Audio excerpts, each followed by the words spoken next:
नमस्कार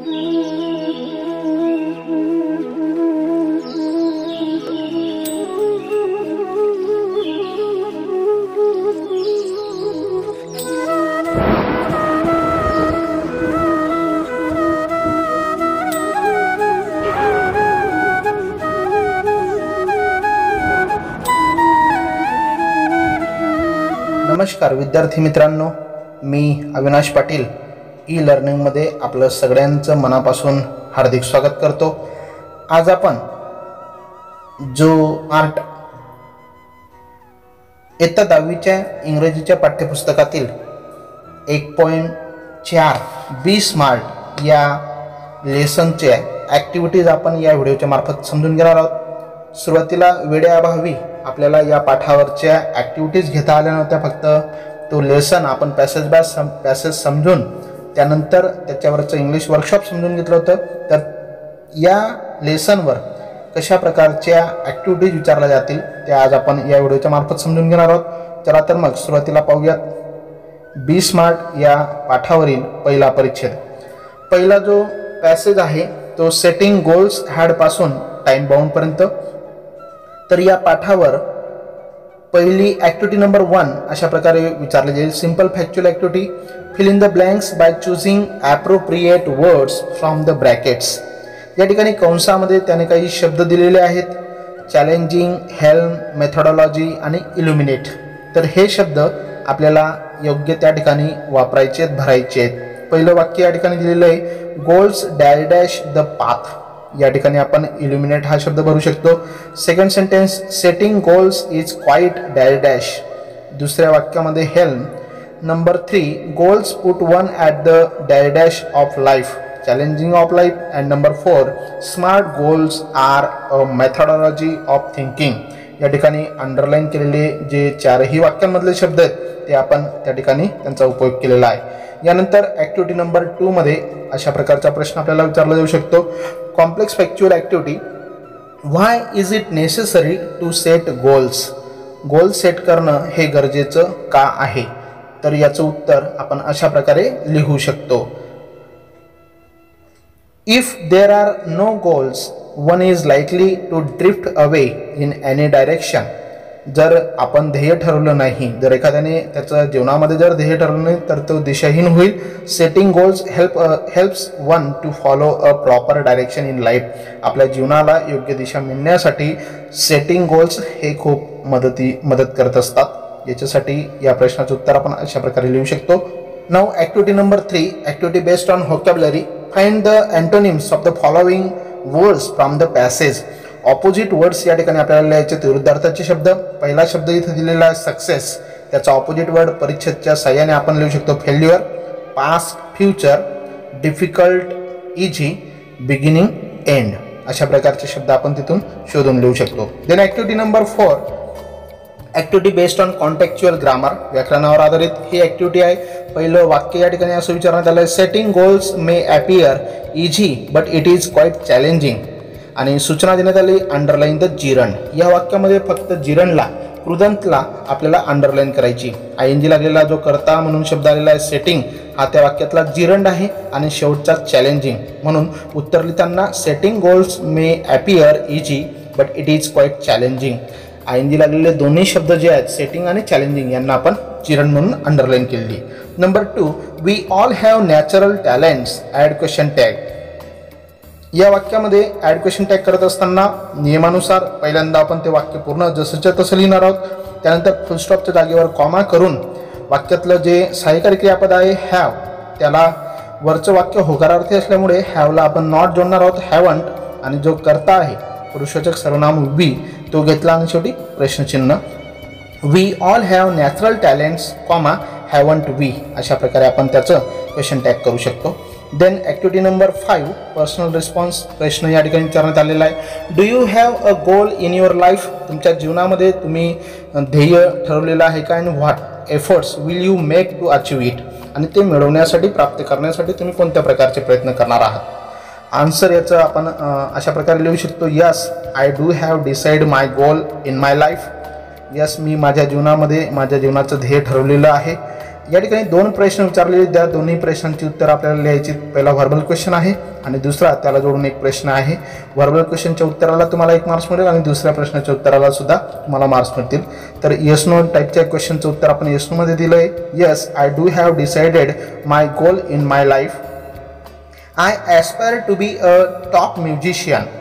मला top musician बनायचं आहे. To achieve my goal I will keep on trying and going ahead despite difficulties with the help of talent and hard work. I am sure that my faith in God, my perseverance, courage and positive thinking will lead me to success. तर अशा प्रकारचे हे जे गुण आहेत, पर्सिव्हन्स असेल, चिकाटी असेल, करेज धैर्य असेल आणि पॉझिटिव्ह थिंकिंग, याच्यामुळे मी माझ्या जीवनात मला यश नक्कीच मी मिळवेल असं तो आत्मविश्वासाने या ठिकाणी सांगतो. आणि तशा प्रकारचं उत्तर आपल्याला लिहायचं आहे. पर्सनल रिस्पॉन्स या प्रश्नाच्या उत्तरामध्ये प्रत्येकाचं उत्तर वेगवेगळं असू शकतं. तुमचं वैयक्तिक मत या ठिकाणी तुम्हाला मांडायचं आहे, त्यामुळे आपल्या शब्दामध्ये ते उत्तर लिहिण्याचा आपण प्रयत्न करायचा आहे.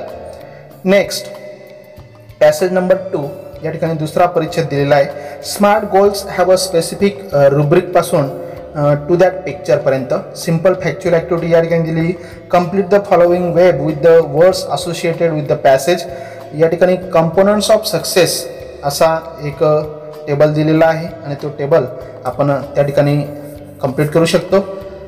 कंपोनंट्स ऑफ सक्सेससाठी स्पेसिफिक, मेजरेबल, टाइम बाउंड आणि रिअलिस्टिक हे 4 शब्द आपण तिथं भरू शकतो.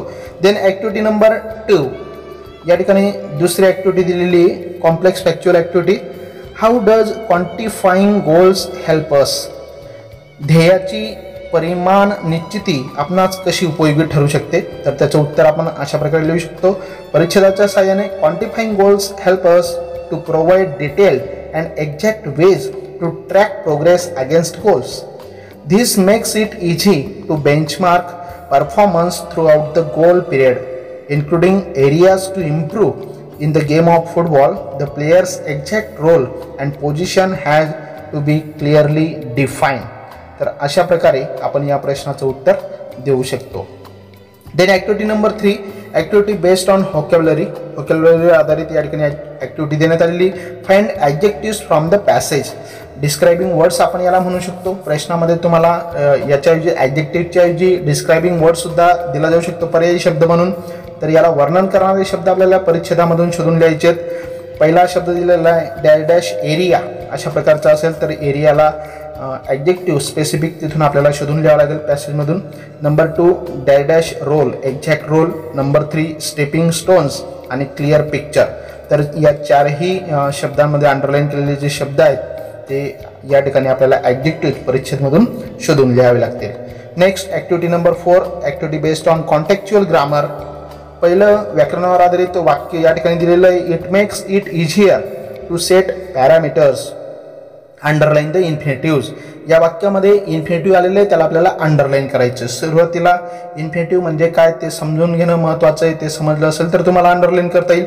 इन्फिनिटिव्ह म्हणजे मूळ क्रियापद, ज्याला आपण टू व्हर्ब म्हणतो, म्हणजे मूळ क्रियापदाच्या अगोदर टू लागलेला असतो. तर या वाक्यामध्ये टू सेट हा इन्फिनिटिव्ह आलेला आहे, म्हणून त्याचं उत्तर लिहिताना it makes easier to set parameters.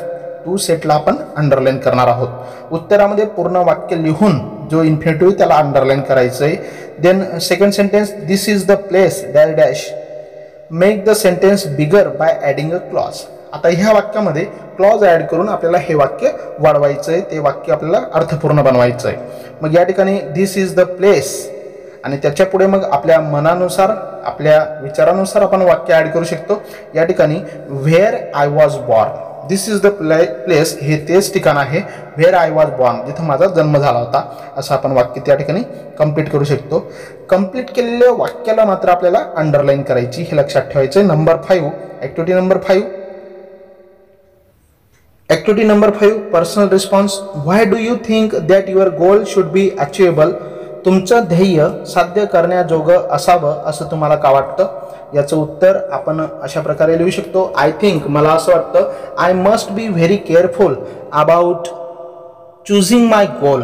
माझं ध्येय निवडताना मी काळजीपूर्वक ते निवडलं पाहिजे. My goal must be achievable, ते साध्य करण्याजोगं असलं पाहिजे. That should be completed within the deadline, ते वेळेत मी पूर्ण केलं पाहिजे. I should consider my talent and ability and then go for such a goal which will not remain incomplete and unsuccessful. आणि अशाच प्रकारचं ध्येय निवडून ते अपूर्ण राहणार नाही किंवा अयशस्वी होणार नाही याची काळजी मला घ्यायची. तर अशा प्रकारे आपण याचं उत्तर लिहू शकतो. Then passage number 3, time bound पासून तर hold us without a crack पर्यंत. या परिच्छेदावर पहिली ॲक्टिव्हिटी या ठिकाणी विचारण्यात आलेली सिंपल फॅक्च्युअल ॲक्टिव्हिटी. याच्यामध्ये complete the following sentences with the help of the information in the passage. परिच्छेदाच्या माहितीच्या आधारे आपल्याला वाक्य कंप्लीट करायची. पहिलं वाक्य या ठिकाणी दिलेलं आहे, for reducing weight exercise diet and stress free thoughts should be dash dash. तर परिच्छेदाच्या साहाय्याने हे वाक्य जर आपण परिच्छेद जर काळजीपूर्वक वाचलेला असेल तर ही चारही वाक्य तुम्हाला सहज कंप्लीट करता येतील. त्या ठिकाणी पहिल्या वाक्य कंप्लीट करण्यासाठी practice and implemented without hesitation हे शब्द आपल्याला लिहायचे, त्यांना अंडरलाईन करायची. Second sentence, visions wishes intentions and dreams spark of imagination and encourage us dash dash. या ठिकाणी to define where we want to reach हे शब्द आपल्याला त्या ठिकाणी वापरून अर्थपूर्ण वाक्य तयार करायचे. Number 3, the quality and quantity of energy we put forth directly impact the results, त्याला अंडरलाईन करायची. And number 4, dash dash is a walk in the dark. या ठिकाणी सक्सेस हा शब्द आपल्याला वापरायचा आहे. अशा पद्धतीने आपण सिंपल फॅक्च्युअल ॲक्टिव्हिटी कंप्लीट करू शकतो. Then activity number 2, complex factual activity. Pick out examples from the passage that support each of the following facts. खालील वस्तुस्थिती दाखवण्यासाठी किंवा वस्तुस्थितीला आधार देण्यासाठी परिच्छेदातून आपल्याला उदाहरण शोधून लिहायचं, निवडून लिहायचं. त्याने या ठिकाणी एक वस्तुस्थिती दिलेली, good results depend upon the quality and quantity of work put in. हे वाक्य आपल्याला प्रूफ करण्यासाठी, ती वस्तुस्थिती दाखवण्यासाठी एक उदाहरण आपल्याला या परिच्छेदातून लिहायचं. मग त्यासाठी उदाहरण आपण अशा प्रकारचं देऊ शकतो. Life is like a trumpet, if we don't put anything in we can't get anything out. अशा प्रकारचं उदाहरण आपण त्याला देऊ शकतो. Then activity number 3, activities based on vocabulary. Write from the passage words related to qualities required for success. यश मिळवण्यासाठी आपल्याला कोणत्या गोष्टींची गरज असते त्याच्यासाठी महत्त्वाचे शब्द आपल्याला शोधून लिहायचे आहेत. या ठिकाणी दिलेलं आहे, accountability, consistent, vision, wish, intention, dream, imagination, execute, energy etcetera. मग हे शब्द आपण परिच्छेदमध्ये शोधून त्या ठिकाणी यश मिळवण्यासाठी या शब्दांची आपल्याला आवश्यकता आहे आणि ते महत्त्वाचे शब्द आपण त्याच्यामध्ये लिहू शकतो. Then activity number 4, activity based on contextual grammar. याच्यामध्ये पहिलं वाक्य दिलेलं, life is like a trumpet frame WH question to get the underline word as answer. WH क्वेश्चनचा हा प्रश्न सॉल्व करताना, ग्रामरचं वाक्य सोडवताना अंडरलाईन केलेला प्रश्न उत्तर यायला पाहिजे असा आपल्याला प्रश्न तयार करायचा आहे. म्हणून प्रश्नामध्ये प्रश्न तयार करताना तो शब्द त्याच्यामध्ये यायला नको ही आपल्याला काळजी घ्यायची. आता लाईफ इज लाईक अ ट्रम्फिट, या ठिकाणी अ ट्रम्फिट हा शब्द या उत्तर येण्यासाठी मग व्हॉट इज लाईफ लाईक, जीवन कसं काय आहे, या प्रश्नाच्या उत्तरासाठी व्हॉट या शब्दाने WH क्वेश्चनने आपण उपयोग करून त्याच्या सुरुवातीने प्रश्न तयार करू शकतो. व्हॉटचा उपयोग करून अशा प्रकारचा प्रश्न आपण तयार करू शकतो. व्हॉट इज लाईफ लाईक आणि शेवटी question mark. Number 2, if we don't put anything in we can't get anything out. या ठिकाणी सूचना थोडी वेगळी सूचना आहे. या ठिकाणी सूचना चुकीची या ठिकाणी टाईप करण्यात आलेली आहे. सूचना अशी या वाक्यासाठी, तर rewrite the sentence using unless. अनलेसचा उपयोग करण्यासाठी ही सूचना आहे. तर या ठिकाणी इफ आणि निगेटिव्ह शब्द काढून आपण अनलेसचा वापर करणार आहोत. Unless we put anything in we can't get anything out. पहिल्या वाक्यातलं 2 वाक्य या ठिकाणी आहेत. पहिल्या वाक्यातला इफ आणि निगेटिव्ह शब्द काढून, इफ आणि डोंट काढून अनलेसने आपण सुरुवात करणार आहोत. Unless we put anything in comma, दुसरं वाक्य जसंच्या तसं लिहून फुल स्टॉप. या ठिकाणी फक्त सूचनेची काळजी आपल्याला घ्यायची. सूचना या ठिकाणी टाईप करताना मिस्टेक झालेली, त्याच्यामुळे यूज अनलेस ही सूचना या वाक्यासाठी आहे, एवढं लक्षात घ्या. Then next number, activity number 5, personal response. Do you think your attitude will change after your great success. Explain. तुमच्या प्रचंड यशानंतर तुमची मनोवृत्ती बदलेल असं तुम्हाला वाटतं का? तर ते स्पष्ट करायला सांगितलेलं आहे. या प्रश्नाचं उत्तर आपल्या शब्दांमध्ये अशा प्रकारे आपण देऊ शकतो. No, I don't think my great success will change my attitude towards the world.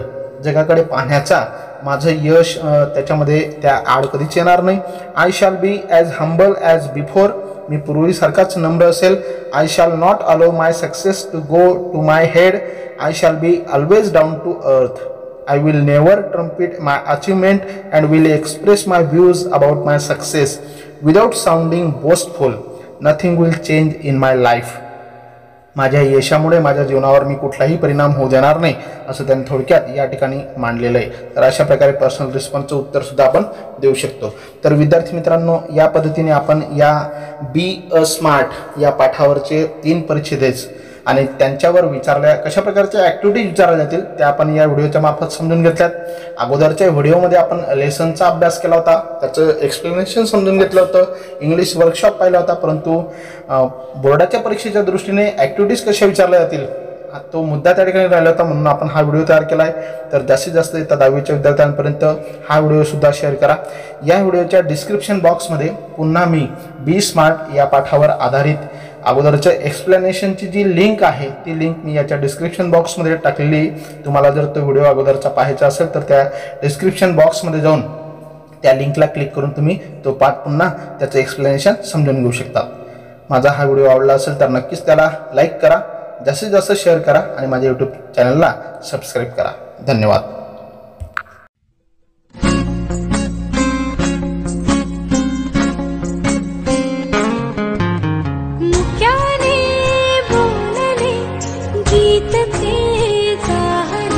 स्वप्न साकारले पहाटे पाहिले